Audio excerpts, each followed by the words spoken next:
Bienvenue pour cette nouvelle séquence de paroles de la vie éternelle avec Marc Joseph. Nous sommes aujourd'hui le 18 janvier 2024. 18 janvier 2024, je suis revenu te dire que c'est encore pour toi un jour de grâce parce que Jésus-Christ est avec toi. Et Jésus-Christ dit, je suis avec toi tous les jours jusqu'à la fin du monde. Et lorsque Jésus-Christ est avec toi, il est avec toi dans toute la plénitude de sa grâce. Jésus-Christ a dit qu'il n'est pas venu dans le monde pour juger, pour condamner, pour accuser ou pour maltraiter le monde, mais il est venu pour sauver. Jésus-Christ est dans ta vie, dans toute la dimension de sa grâce, alors pas de panique. Il faut abandonner la peur. Peut-être tu as peur de tel ou tel événement, tu sais qu'il va se passer dans cette journée, mais il faut affronter cette peur et la vaincre. Il faut la bousculer, il faut la renverser. Il ne faut jamais laisser dans ta vie de la place pour la peur, pour la déprime et le découragement. Pour cela, il faut réaliser toujours à chaque instant la présence de Jésus-Christ dans ta vie qui fait cette promesse qu'il est avec toi tous les jours jusqu'à la fin du monde. Je ne connais pas les événements de ta vie, mais je sais que Jésus-Christ est avec toi. Je te l'ai dit, je te l'affirme. Alors, il faut bien garder ça dans ton cœur, dans ta tête, dans ton cerveau, et que tu n'oublies jamais que Jésus-Christ est avec toi, en sorte que tu sois toujours en paix, quelles que soient les circonstances.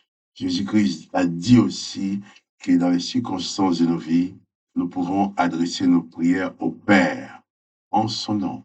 Et Jésus-Christ a dit que toutes les prières qu'on adresse au Père en son nom, lui-même, Jésus, veillera à ce que ces prières soient exaucées. Donc Jésus-Christ garantit la réponse à ta prière que tu adresses à Dieu, son Père. C'est dans ce cas-là, dans cette position-là, que je vais prier avec toi ce matin. Je ne sais pas si quelqu'un a déjà prié avec toi, mais je suis venu le faire. Je suis venu prier avec toi pour que la grâce de Dieu inonde ta vie, pour que la paix de Dieu inonde ton cœur, pour que ta vie soit une réussite dans la présence du Seigneur Jésus-Christ. Prions maintenant. Père, je viens devant toi dans le nom du Seigneur Jésus. Je viens te prier pour ce frère, pour cette sœur qui regarde cette vidéo et qui prie avec moi. Tu vois, il élève son âme vers toi en même temps que moi dans cette prière. Alors, nous sommes en communion avec toi, Seigneur Jésus. Alors, dans le nom de Jésus, je prie que ta bénédiction soit sur sa vie. S'il y a des problèmes quelconques dans sa vie, eh bien, que le Père lui apporte la solution.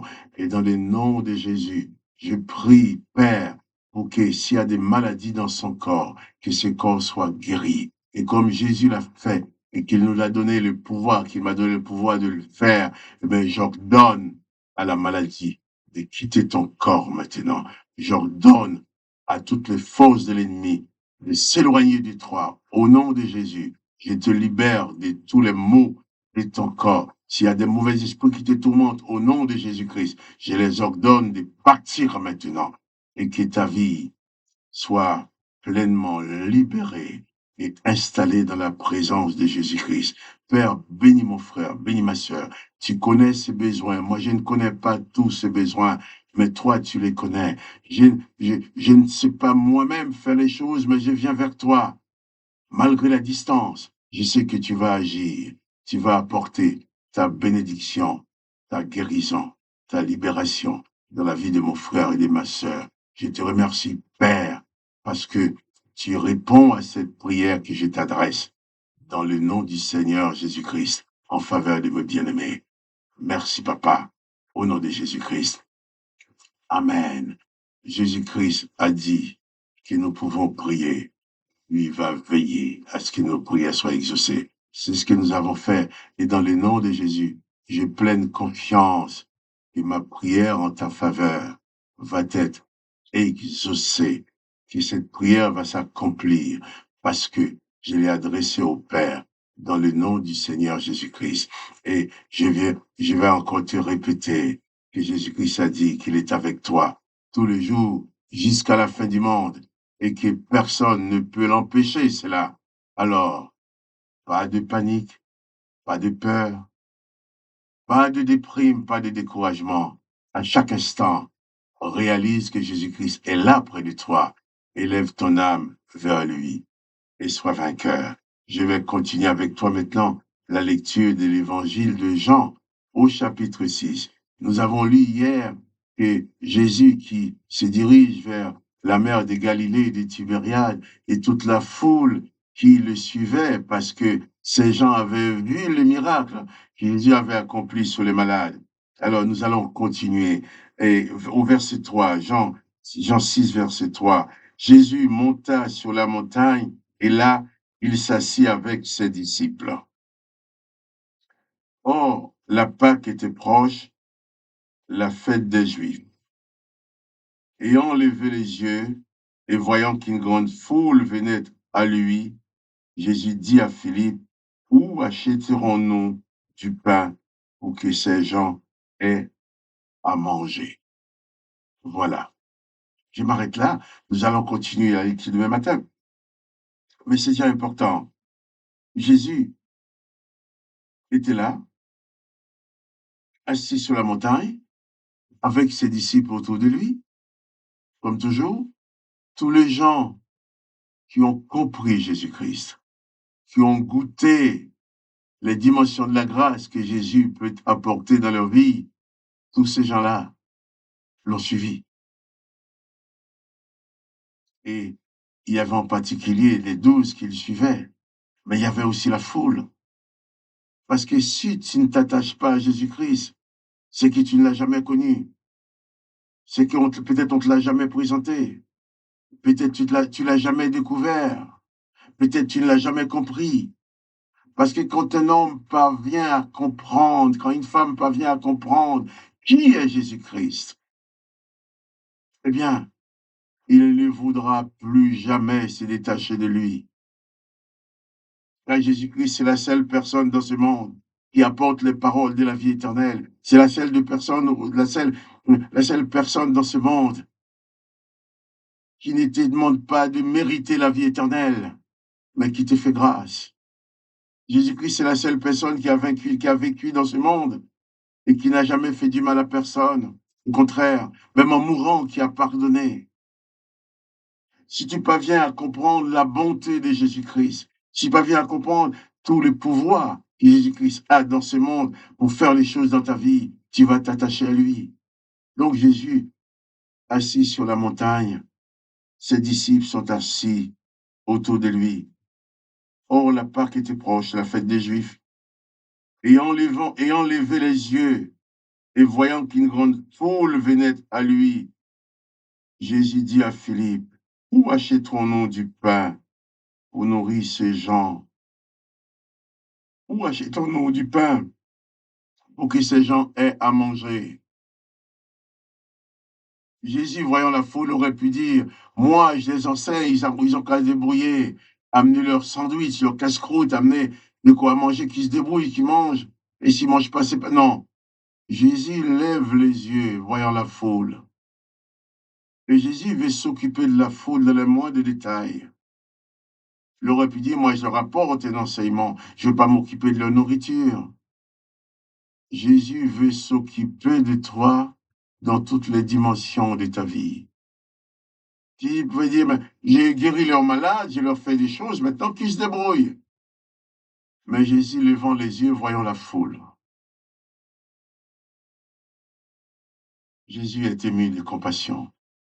Jésus a compris, cette foule avait besoin de manger. Et tout ça, c'est pour te montrer que Jésus veut s'occuper même de tous les détails de ta vie. Il y a des choses que tu vas dire, mais oh, c'est pas très important.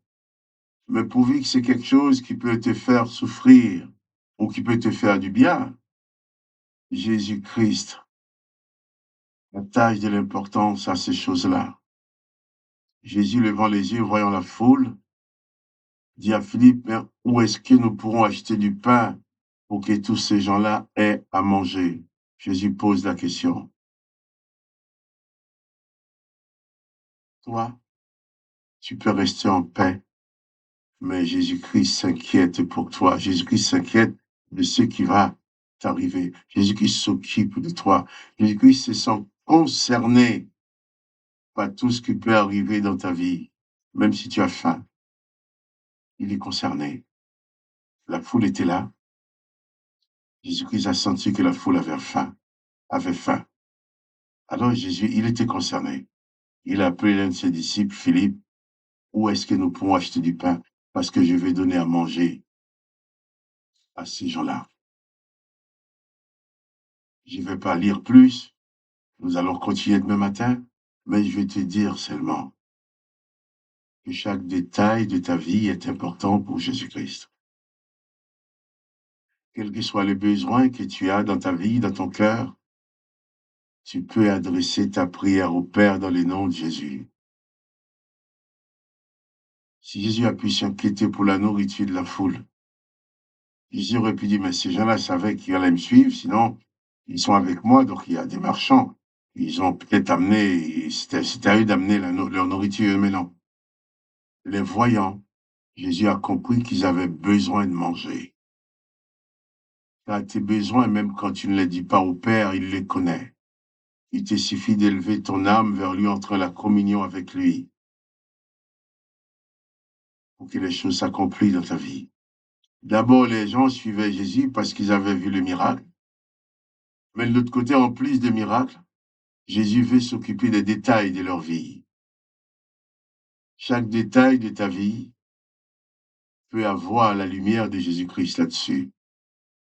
Donc, il n'y a pas de choses trop petites ou trop simples pour demander le secours du Père. Le Père, c'est ton Père. Il veut prendre soin de toi.